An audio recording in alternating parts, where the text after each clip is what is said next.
Hi everybody, this is Mike and it's our 5 o'clock episode. As you notice, Brian's not here. You want to know why? Because he's back in the hidden speakeasy here at Funko Hollywood to bring you the first ever episode of Pop Talk. That's right, Pop Talk, where Brian is going to interview celebrities from all over the planet. It's going to be amazing. I don't want to spoil it, but you're going to want to check out this very first episode ever of Pop Talk. FunKon Feature. Hey yo, you cool cats. Ready for a little fun? That's what I thought. Pop Talk, Scooby-Doo-Wah-Doo-Wah, Pop Talk. The fun never stops, you know, Pop Talk. If you're a nerd or a jock, run, don't just walk. Get ready to rock, you got Pop Talk. Now, from Funko Hollywood, it's time for Pop Talk. Hey everybody, I'm Brian Mariotti, CEO of Funko, and welcome to our brand new show, Pop Talk, with our first ever guest, Elijah Wood. Hello. Thank you for having me. Welcome on. This is, no one knows how this is going to go, but I'm going to fire a bunch of hopefully whimsical, fun, silly pop culture questions at you. Awesome. While you're doing that, feel free to build your own pop in any way you want, fiddle around with it, and you ready to get started? Yeah, let's do it. All right. Hey, first thing I got to ask, what do you collect? Do you collect anything?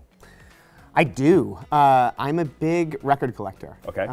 I've collected a lot of things over the years. When I was younger, I was obsessed with toys. So I was a Star Wars collector, Batman action figures for a while. I've always been a music fan since I was pretty young and had a lot of CDs for a long time, so that was kind of the primary collection, and then I moved to vinyl, so that's my primary thing now. You know, the thing about vinyl that's so nice, unlike CDs and maybe DVDs as well, is I think they look really pretty. A wall of records is akin to a wall of books, I think. It's an attractive thing to have.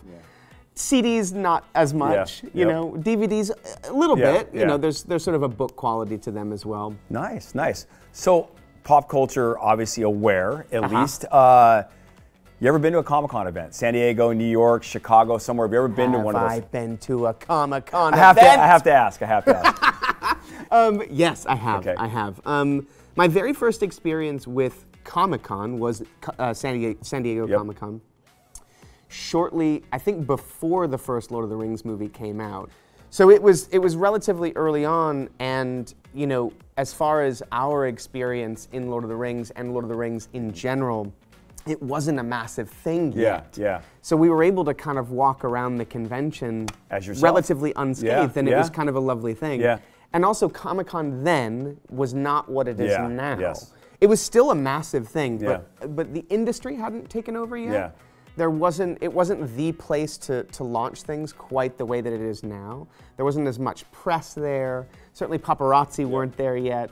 So it felt still like, as massive as it was, there was an intimacy to it as well, which was really cool.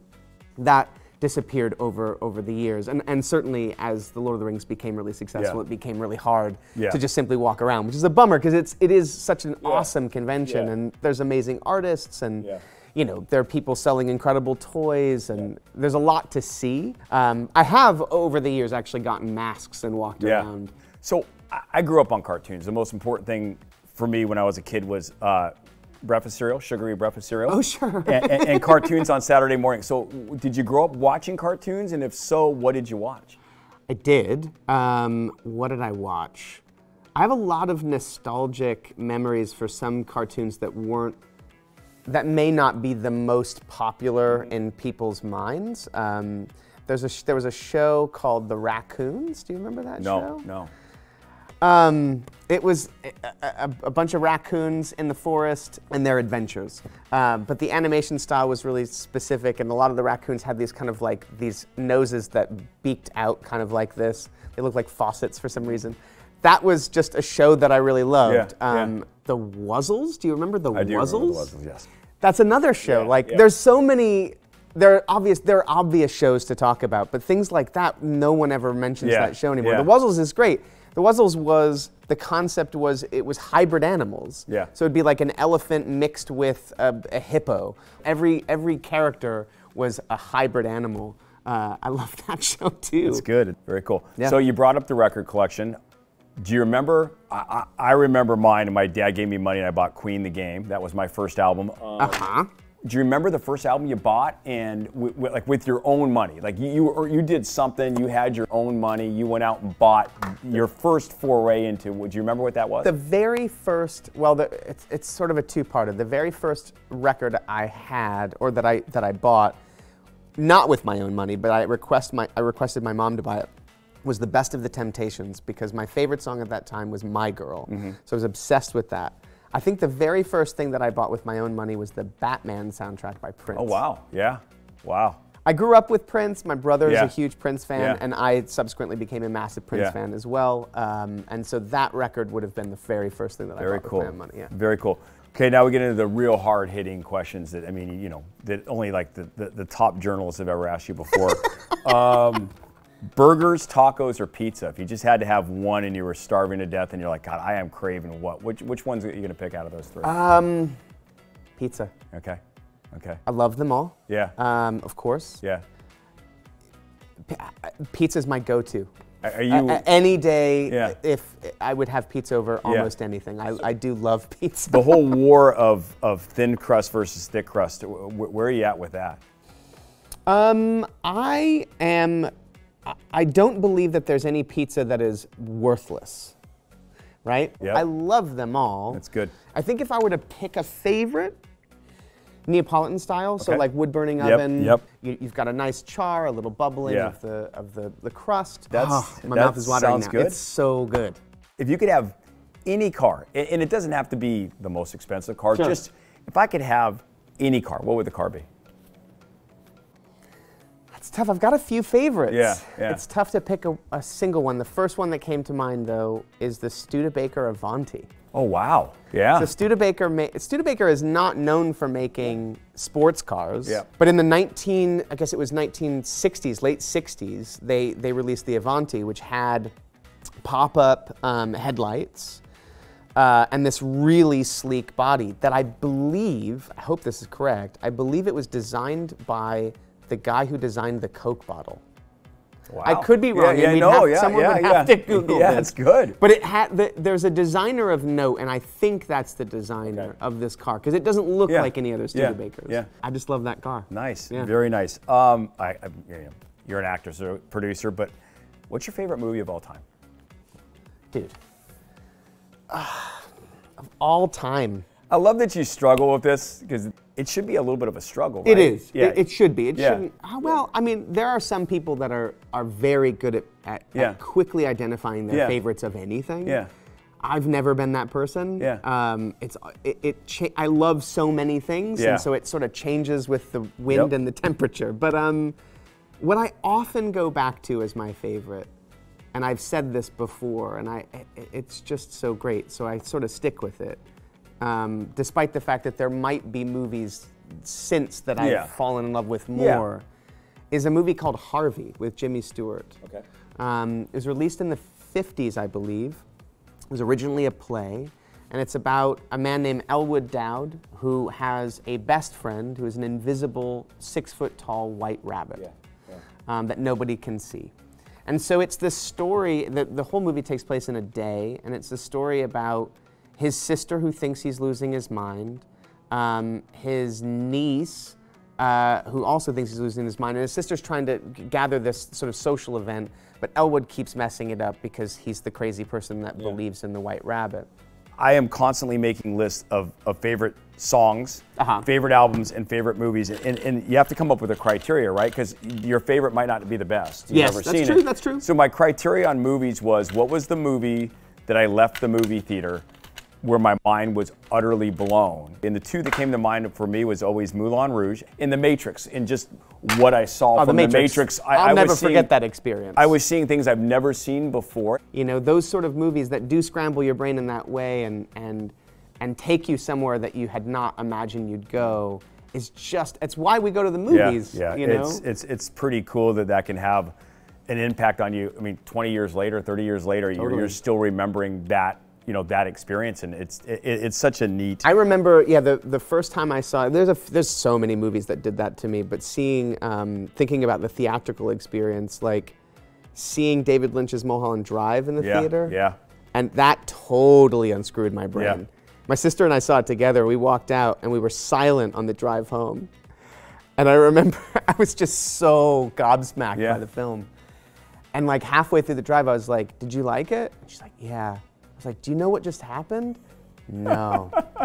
We couldn't explain it. I know. But it was electrifying, you know? It's what he did at Twin Peaks. I mean, think about how he broke every rule. Oh, and that was right in my college years. And just, how he was able to get away with that on network television is just a miracle. Yeah. It's a miracle. Thank God for that. Oh my God. I still remember bartending in college, and they basically flashed who Bob was in the mirror. And I had a glass pitcher in my hand, and I dropped it, and it shattered into the ice bin, and spent the next 45 minutes cleaning out the ice bin because there was glass in the ice bin. You can't see glass when you're looking at ice. Of course. And just visceral reaction to watching this as I was trying to bartend, right? And what he did, and then watching other shows that people still talk about today, and how he kind of set a standard that no one had ever seen before on TV, and he's just amazing. Yep. Yeah, awesome. Elijah, best Christmas gift ever? A particular Christmas stands out, and I think my brother and sister would agree. There's like this one Christmas that just felt so magical that I think all of us hold a certain nostalgia for.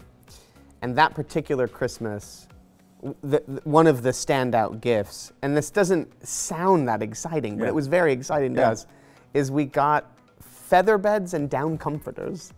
And I think my mom had actually put them on the bed, so like it was all made up. And that was in addition to other things, but it was just, it sounds so silly. It's not like open something up and be like, wow, that's an amazing toy or whatever, but it was just, it was a really lovely, it was a lovely thing. Nice. Yeah. It was also that year, it was the first time we got laptops. So we all got laptops as well. And this is super dating us, and it's very funny. They were PowerBook 180Cs. So PowerBook, which was an Apple laptop. Yep.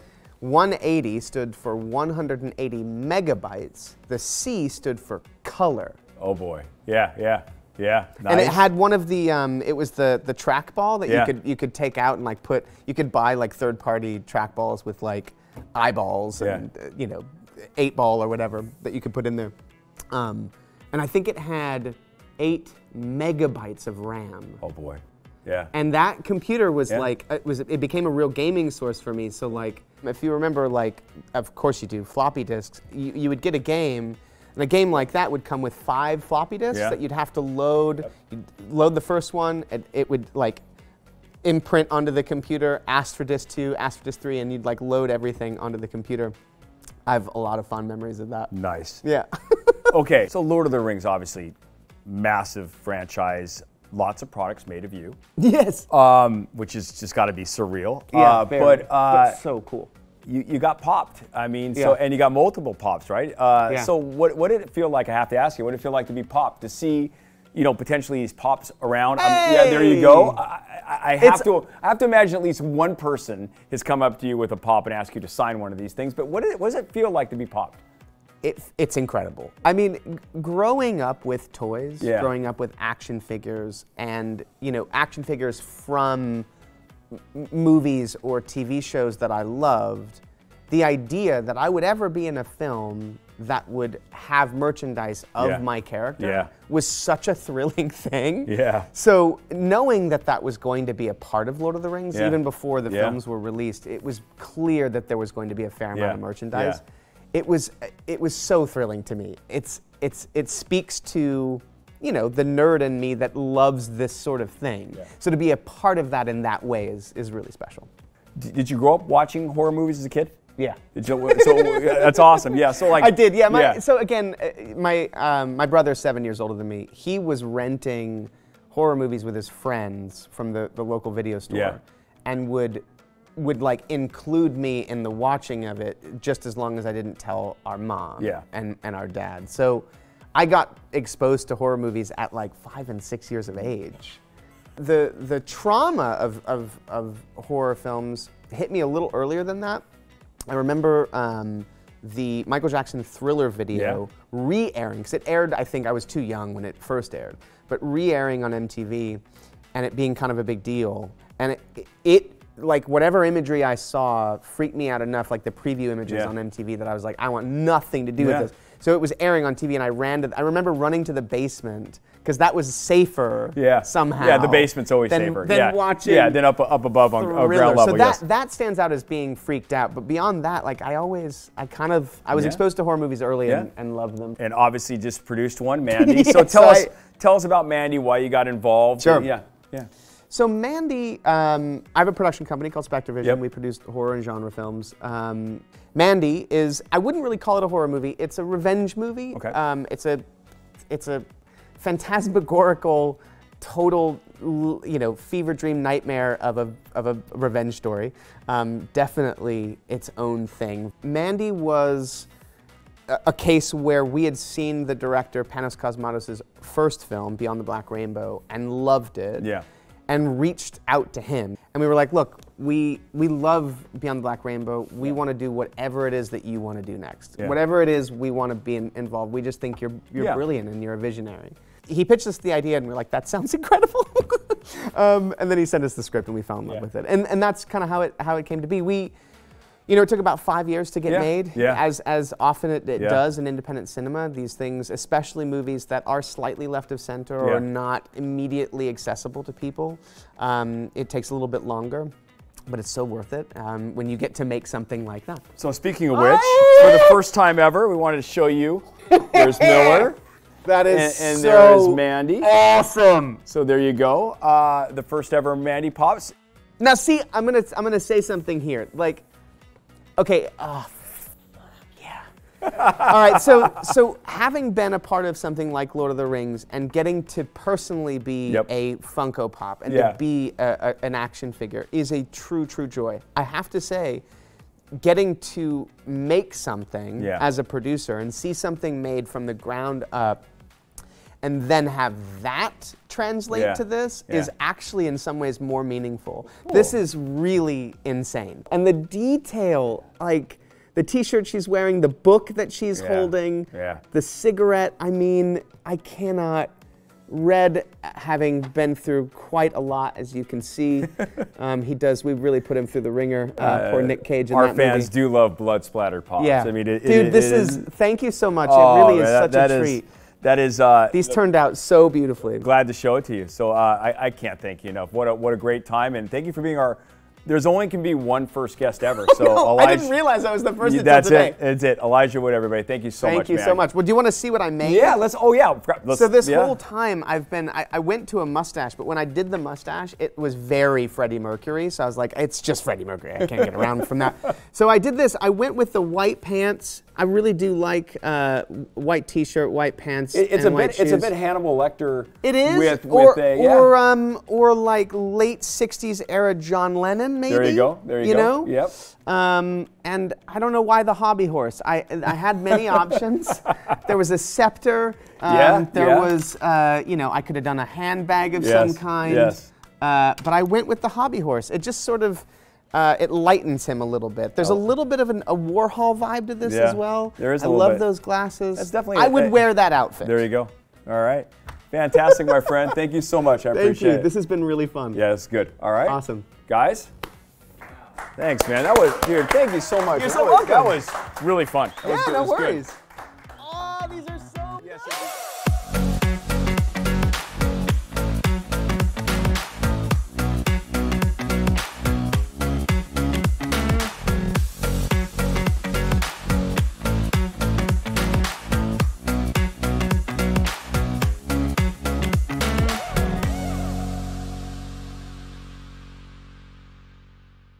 Hi everybody, Mike back with you again. I've got some special news. We have an incredible segment planned for you tonight. To my left, David Romero. He was the producer, director, along with his team that brought you Making Fun the documentary. Dave, tell us what we're about to see. Well, you're about to see our new documentary, which is called Making Hollywood. Making Hollywood is solely about the creation of the Funko Hollywood store. So we followed Brian Mariotti and his imagination and his dream of opening this store, and we followed it from the beginning all the way to opening night and opening day for the fans. It's quite a story. The timeline was so tight. I'm fortunate enough to have seen it, so get ready. You're not going to want to miss a second. It shows how the artists, the sculptors, the craftsmen all came together to somehow figure out how to get this done in Brian's timeline. So get ready, you're in for a real treat. One other thing I want to mention, I've been hanging out with this guy for 5 years now. We've been working on a lot of things like Fun TV, of course, but I'm proud to say that he has now joined the Funko family team. Welcome aboard, sir. Thank you, Michael. So so now I'm part of the team here at Funko as a producer and director, and we're going to bring you a lot more fun content on Fun TV. We have a lot of creative ideas coming your way in the coming months. And they promised me if I joined the team that they would get me a nifty jacket. So here I am today. How do you like me now? So, are we ready? Making Hollywood. Let's take it away.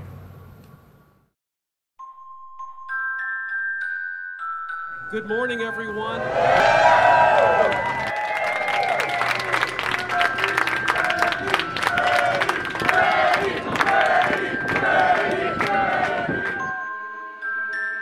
The line stretches all the way west, and you can't even see the end of it. It looks like everyone's ready for the opening of Funko.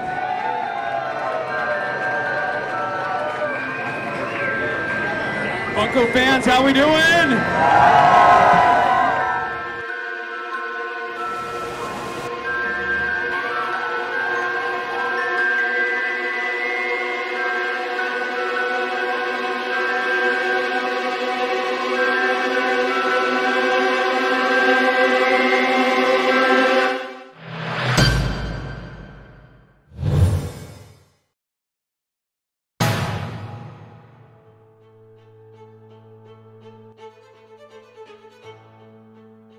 We had a really interesting concept of taking experience and retail and merging them. In this Instagram world where everybody's got a phone and a camera at their fingertips, and the idea of wanting to share their experiences with their friends and their family, and we try to combine that into our Everett headquarters store.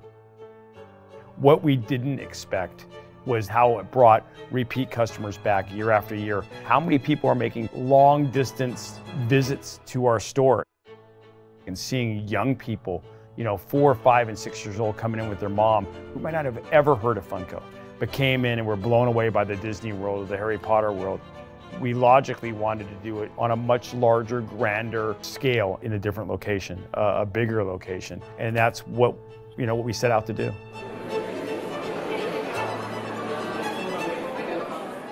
We always were willing to try new designs, new product platforms without fear of failure. We do a tremendous amount of SKUs per year. I think anywhere between 200 to 2,500 unique SKUs per year. And all of these products develop packaging, sculpts, design, all being done in-house has really helped us to make sure we're maintaining that pop culture relevancy. I knew what I wanted. I had a vision from day one of what the store could be. Most importantly was, what was that next location? So we looked at the obvious suspects, New York, Chicago, Los Angeles, Las Vegas. I got a call one day, I was on my way to Canada, and Brian called me and said, hey, what about that Kmart over by the Grove in LA? So late on a Friday, the idea was born. Hollywood was probably the best location for us. We're in the entertainment business, they're in the entertainment business. It was a perfect marriage for us for our next location. I remember when we walked into this space, and he was like, this is it, this is it. The footprint was perfect. It was ground level, it was close to 40,000 square feet, and it gave me a chance to think about all the things that I wanted to do to up the level of experience. So the first 3 months looked like this. We found the space, landed the lease, and then came up with the concept of the store. We fought with this lease, we fought with the building owners, we had to prove who Funko was. Their Funko meter was way down here. You have one store and you want 40,000 square feet on Hollywood Boulevard. That's not gonna happen. So I come in jazz handsing, no, no, no, you know, I'm putting together something that we can send to them in an email and show them who we are and prove that we're worth it. You can slowly see their Funko meters starting to raise. This particular retail store is just so massive. It's almost an acre of themed retail. The space that we have in Hollywood is about 37,000 square feet, where in Everett we were dealing with about 18,000 square feet. So we've got a lot more space to fill. But it's exciting because it gives us a lot more opportunity to kind of, again, venture into different areas and lands that we didn't have the chance to do in Everett. So it's just more space, more opportunity. Once we identified the location, we built a large-scale model to start coming up with the ideas I had in my head, ideas that Randy and Aaron and Rob had in their heads. I love the idea that potentially the Quisp ship's coming.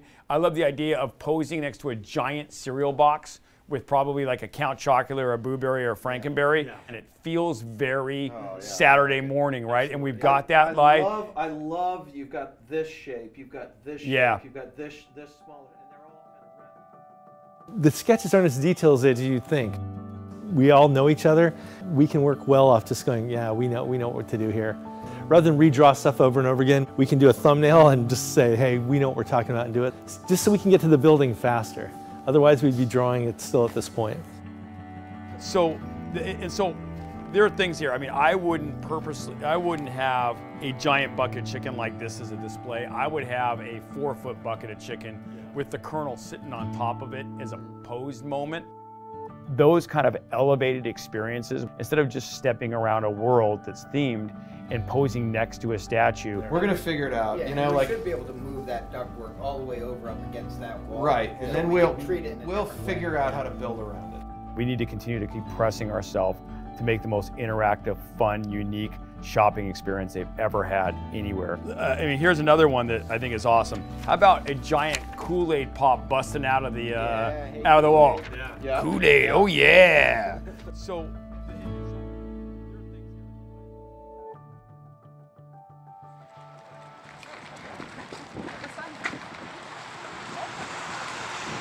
Today is the first time that our general contractors, our architects, and our project manager down in Hollywood are all coming up for the first time, along with the representation of the landlord who owns the building, and talking about how to begin the construction process, how can we expedite the construction process, and how can we get this thing open this year. How do we go about that?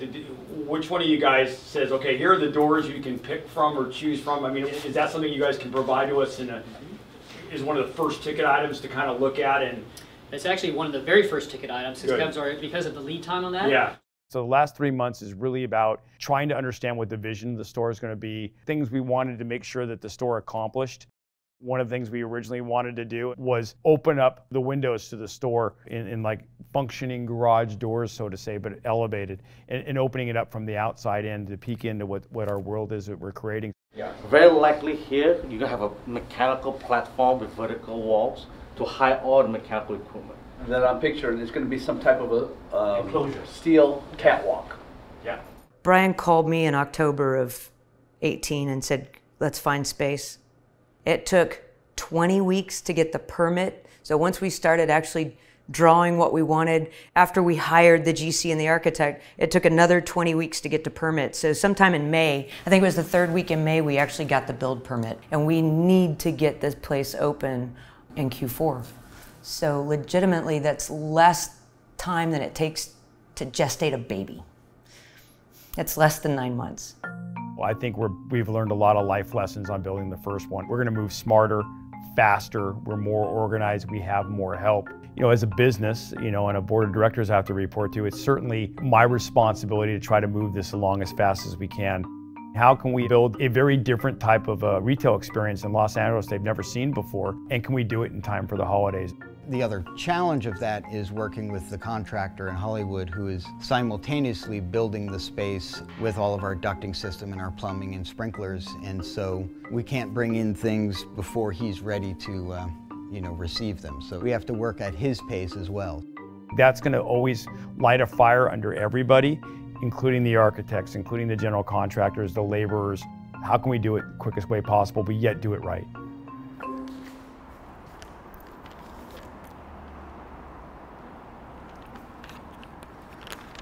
I saw the schedule and I saw what their projected time was for perm, and I was like, that's impossible to do. It's about crews, right? It's about crews here. Drywall, plumbing, electrical, everybody is the best. When I went to Everett, I was like, okay, let's see what we're gonna get here, because everything that we're gonna do with integrating up there to here is built on the competency of the people up there. And if you don't have that, you're sunk. It's still nearly impossible to do.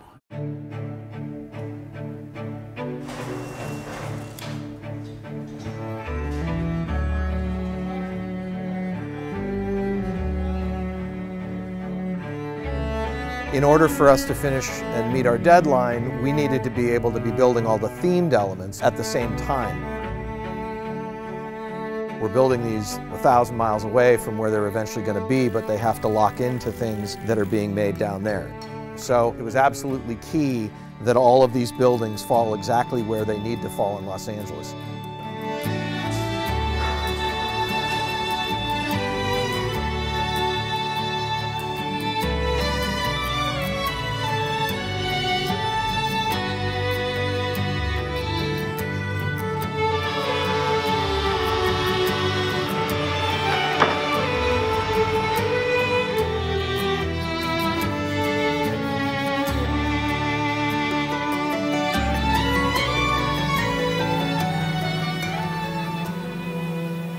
We're in Warehouse 3. This is one of Funko's warehouse facilities where we're building the Disney Village and the Frozen area. Each one of these buildings is going to really kind of penetrate as high up as we can go in the space, and that's one of the challenges, is that we're building around the structure and ductwork that's already there existing in Hollywood. We really take the whole idea that you're standing inside a sort of a giant toy very seriously. You would have space if you were shrunk down and standing in a giant toy. So we try to create that for the people that are coming into the store, and we think that it adds to a sort of, you know, a more of a calming and relaxed sort of way of taking it in, as opposed to lights flashing at you and, you know, being in a department store full of product at Christmas, you know. We want to create something that's enjoyable for people to take in. Hello, Jay. So what you're looking at here, this is the skeleton that will be the pirate ship, the sunken pirate ship with Ariel in it. Starts off like this. Watch it grow. They start off as aluminum skeletons. We put this on, and then they'll start to decorate up. It's going to be pretty amazing. We have a love of sunken pirate ships. It's like one of the icons of childhood books and all like that. So we really wanted to make sure we had something under the sea, because it's a great effect. And you know, we don't get to live on the bottom of the sea, so why not give it a visit, right? So we said we could do Pirates of the Caribbean or Ariel. Ariel won out. Now, these tombstones are going to go in the graveyard next to the murder house, and it seemed like a cool thing to do would be to put the names of the great monster makers of all time on the tombstone. For instance, Daniel Freeborn. The Freeborn is representative of Stuart Freeborn, who created Chewbacca, created Yoda, created the apes at the beginning of 2001: A Space Odyssey. He's one of the great pioneers in makeup effects. We have W.H. Winston down there for Stan Winston of Terminator, Jurassic Park, Iron Man fame. Ackerman is the guy that created Famous Monsters magazine, which all of these guys read. I was in makeup effects myself for years down there, and these guys were all gods to us. So anyway, it's kind of cool. And Hollywood being an industry town, the local people, they're going to go, oh, I get it. That's cool. This rickety shack on the edge of a woods will be filled with all kinds of spooky instruments of pain, I guess you might call them. I wish I had a mask or something. I'll just go. Jason himself will be right here. You can't come inside. You can look inside to see the stuff. We want to keep kids safe away from those sharp things, but where you see me, that'll be Jason. Because we are Funko and because we're doing it ourselves, we have the creative autonomy to make decisions and solve problems on the fly without running it by a bunch of people or a committee or a design team or something. We're building our store for us, and so we can take our direction directly from Brian, and that's great. And Brian also gives us a lot of room to navigate in terms of what we need to do to solve those problems. And that's worth its weight in gold. Creative people can solve problems if they're allowed to be creative.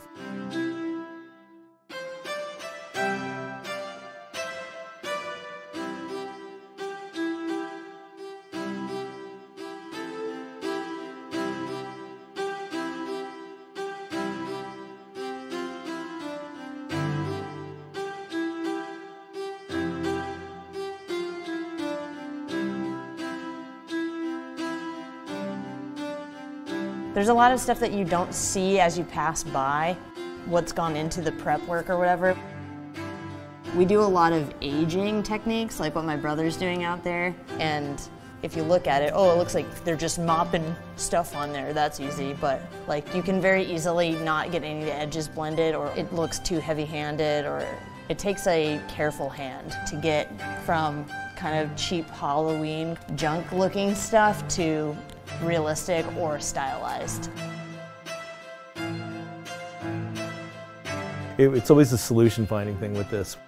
We're just constantly trying to, okay, we're throwing a curve, we try again.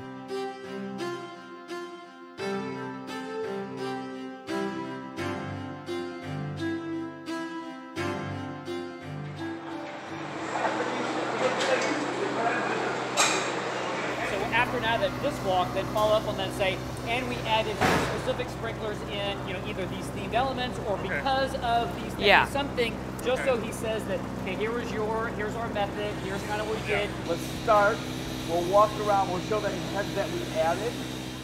The building that Funko is in, the bottom of the building is our retail store. The top of the building is residential. And Los Angeles has a little bit more regulation than we do in Everett here. So this has been a lot more by the book. We've had every single piece of material you'll see here has to meet certain codes. A lot of this, it takes a long time to get that stuff. It costs more, and the construction has been a lot different.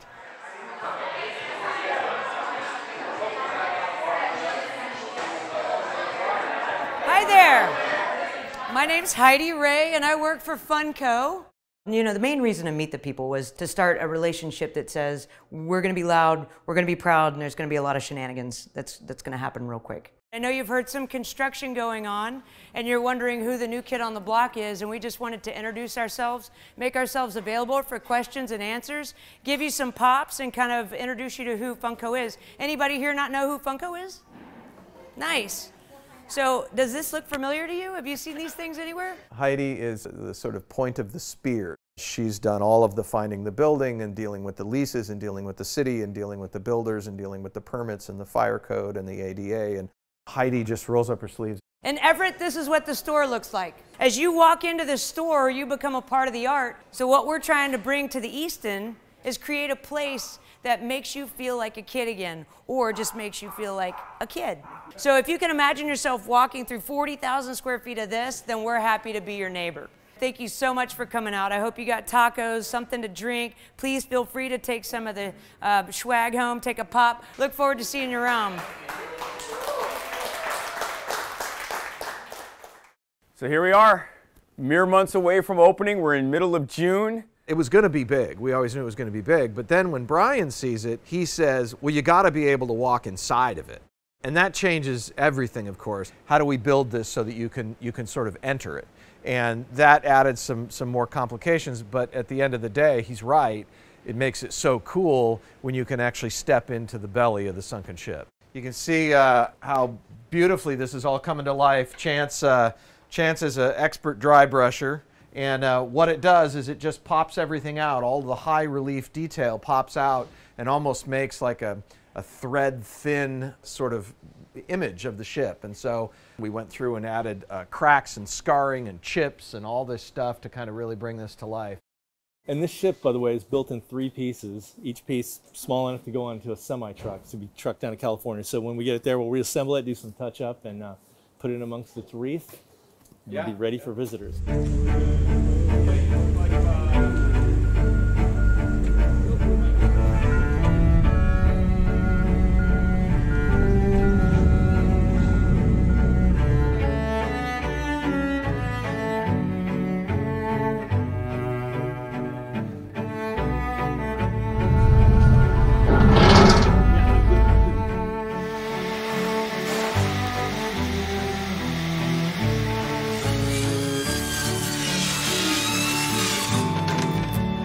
We're 6 weeks away from soft opening.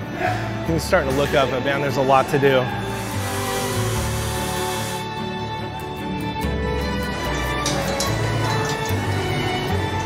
One of the major challenges is shipping everything that we're building in Everett down to Hollywood. We're really working with kind of scheduling and unloading and shipping from one location to another and the logistics of how everything is going to fit together once we get down there.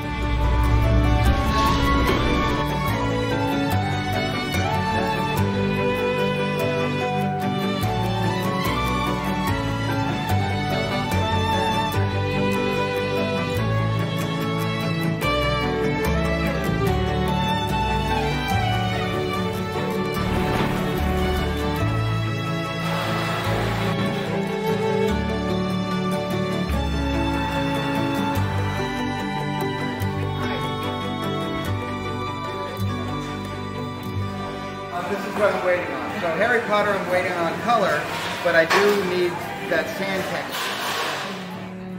We're... I don't want to say we're doing excellent. Let me go knock on wood.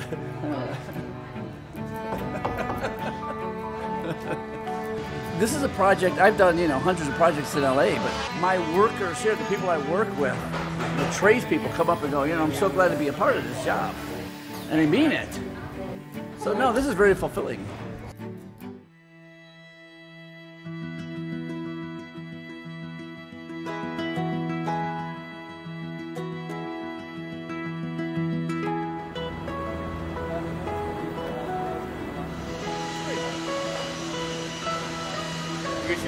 When you walk into the TV, if you're seeing "Hey Boo Boo," you want to hear it as you walk into the room. It comes off about 14 inches. That actually looked really good. It looked cute. Yeah. You know, you put him, you kind of plug him right by the I-beam, and then she might be able to go right here. And it's probably better than just the ring. Yeah, I mean, Coming along, a lot of people doing a lot of little things, a lot of little teeny changes or little ads. Every 24 hours, this thing is coming to life more and more. I think it's good. We're going to make it, but we're going to make it by the skin of our teeth. So it's exciting, man. With the VIP party as a dry run, we'll have a couple more weeks to fine-tune everything for the fans on November 18th. So we're in good shape.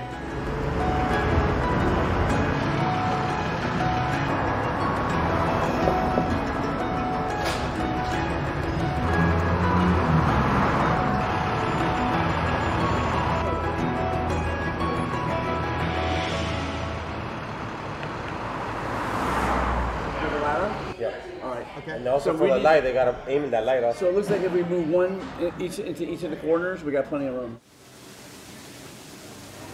And it's got Wakanda, we're pretty sure it means really big waterfall. No shells, no one. This would be vinyl. It's only on the back side. So that's going to be the wall, it's going to be his backdrop, the vinyl on the side, your ship slap all over wood. Yeah, it's kind of like a small wood frame. Oh, okay. And this gets lit up with a yellow glow. I'm feeling tired and satisfied. I mean, I've been on site here pretty much nearly full time for the last, I think, almost 5-6 months. I'm going to take a long vacation after this, yeah. Wife and I are going to France for Christmas, so that's we've got, you know, a big party here in a couple of days, but then after that, just basically fine-tuning the store, punch lists, things that we want to add, you know, just kind of getting it ready to have 500 people in here at a time. Getting it, you know, public ready. All right, good. And the lighting's pretty good, too. And the lighting's pretty good. Look at the shimmer. Yeah, that's pretty cool. Wow, the pool. No, I haven't seen the pool yet. Oh, wow. You come up 5 feet, right? And then he sits in front of it. What we try to do is we all get an inner Brian. You have a Brian in your skull that you go, what would Brian do? He trusts us and we feel we want to respect his vision. We think we know what that is, so we continue on. We're building big toys for Brian. Big toys for Brian, yeah. Matt, is that little Guardian sign up there light up? Okay. Coming along. Can one of your guys put some sugar on my boy from Sour Patch. We've got graphics. Who painted? Is that a graphic or did you guys? Graphic, yeah. Oh, So it that's looks a whole die-cut graphic. That's really cute. Yeah. We just glue a block of wood in the back and drill through it. We just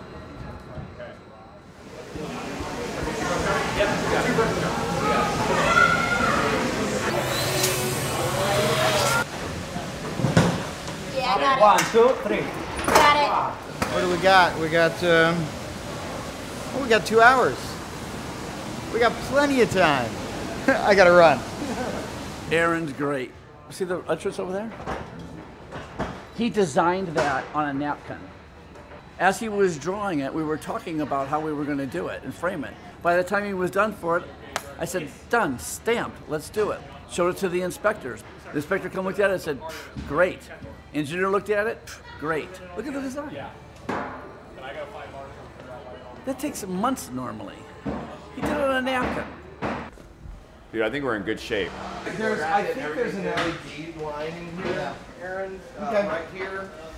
Otherwise, there's a J-box on the other side. We'll get something in there. We are at 0 hour. It's kind of a funny thing. We've been wearing these clothes for months and months, and now all these fine people are coming in dressed in finery and dresses and nice shoes and jackets and all that, and it's time to join them.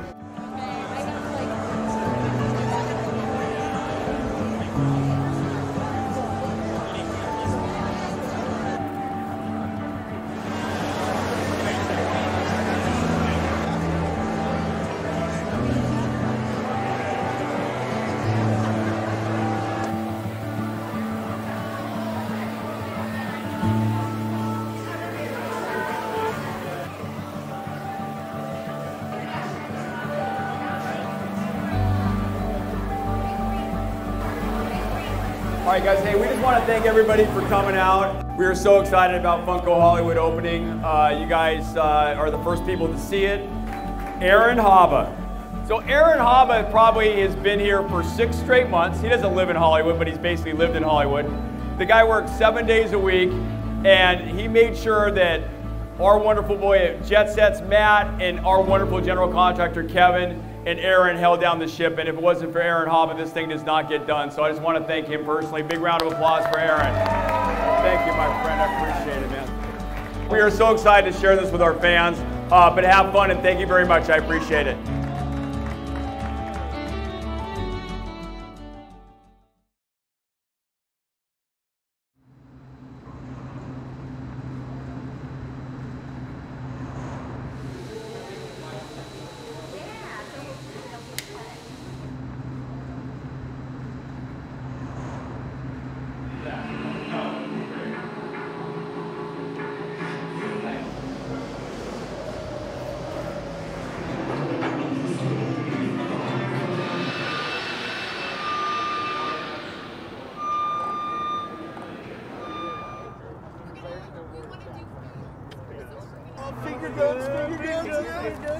I got here at 1 p.m., so I've been waiting since 1 to about now, and it's about 5:30 now, almost 6 o'clock, so it's been a long stretch.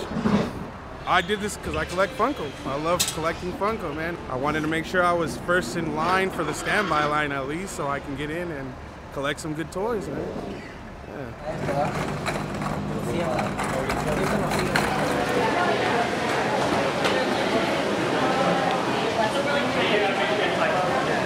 We're gonna get salty.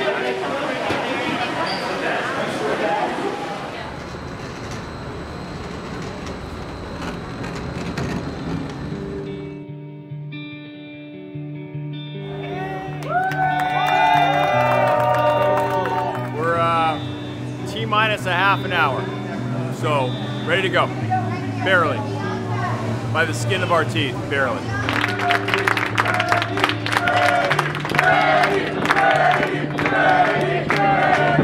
Good morning, everyone. The line stretches all the way west, and you can't even see the end of it. It looks like everyone's ready for the opening of Funko. Right? This is so exciting. Enjoy this experience. It's going to be a lot of fun. Thank you so much, and congratulations. And now I'd like to introduce the man of the hour, CEO of Funko, Brian Mariotti. Funko fans, how we doing? Guys, thank you so much for coming out. I can't tell you how many people worked their tail off for the last year to build this thing. You guys are gonna absolutely love it. When you guys are in there, take your time, look around, experience it. Thank you so much for coming out and supporting us. We absolutely love you guys. Thank you, Funko fans.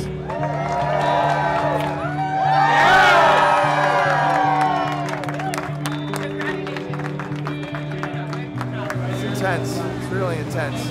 You know, this is when the store that we've all poured our guts and our blood and our love and our effort into, this is when it's no longer our store and it becomes their store. And now we hand it off. And that's a, you know, I don't know, maybe this is what parents feel when the kid's going off to college. I don't know, it's a big day, you know, and it's gonna be neat to see all these people come in and see the looks on their faces, because we've pulled out all the stops. Brian said from the very beginning, next level. This has to be over the top. This is Hollywood, California. We are putting our flag in the soil, and I think we've done that. I think we have put our flag in the soil. Funko's here.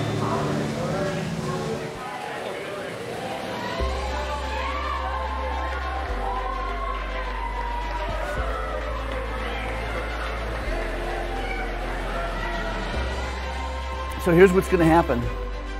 Wakanda waterfall is the first thing you see when you walk in. It's actual waterfall with real water. You'll face the Disney Village, you'll see Mickey up in a tower.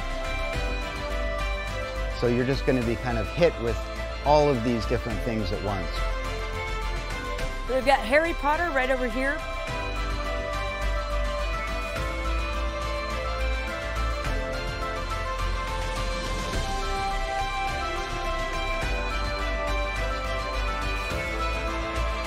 And then from Harry Potter, you're going to be able to sneak in to a little booth right here. And that booth is going to take you into Hall of Justice.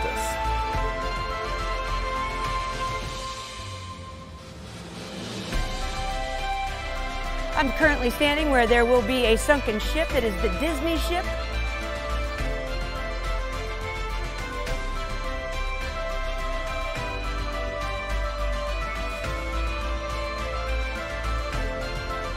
Guardians of the Galaxy will be off to your left.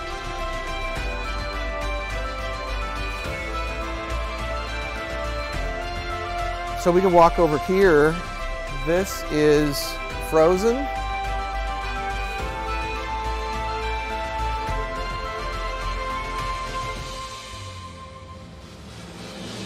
And these stairs are going to lead you up into the next theme, which is Jurassic Park.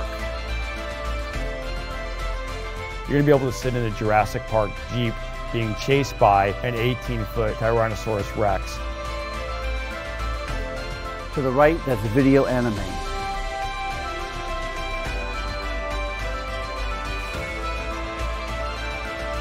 We're going to have a Halo screen, a 360 LED with all of your video games cruising around the top. And over here is TV Land.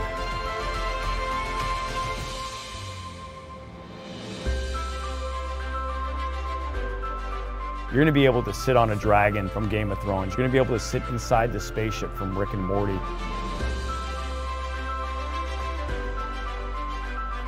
This is the horror mansion. And that's just all spooky stuff. So what I want to show you here is Jason Voorhees' murder shed.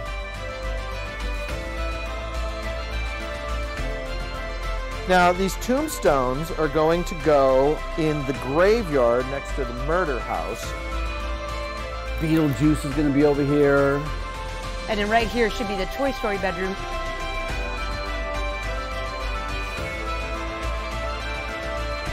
This is going to be Star Wars Cantina. Did you see Star Wars?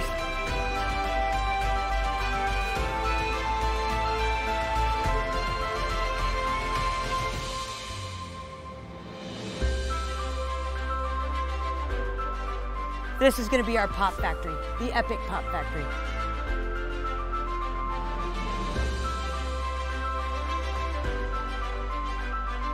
And then right through these doors, Saturday morning cartoons. You will enter the television. And on this side, it's going to be Fred Flintstone at the drive-in in his car. How about a giant Kool-Aid pop busting out of the wall? Kool-Aid, oh yeah. We're going to have Frankenberry and Count Chocula. Welcome to the world of Saturday morning.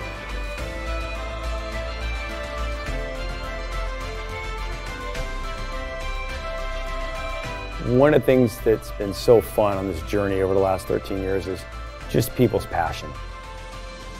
There are a lot of passionate people that have a really personal attachment to pop culture, and it was always my goal to make sure that we fed that hunger for these fans. And so it's a little bit of like, wow, I can't believe I'm doing this day to day. I love coming in, no matter how stressful the business gets and how big the business gets. I absolutely love what I'm doing. That passion and enthusiasm, I think it's had a trickle effect on the rest of the employees, and I think we've tried to find like-minded individuals to work for the company, people that are as passionate about pop culture as I am. And I think that we have a bunch of people that live, breathe, and die pop culture they're working with in our company, and I think that passion and enthusiasm for what we do on a day-to-day basis has been really the secret sauce of our success. We wanted this to be the epicenter of what we've done for 20 years, and this is it.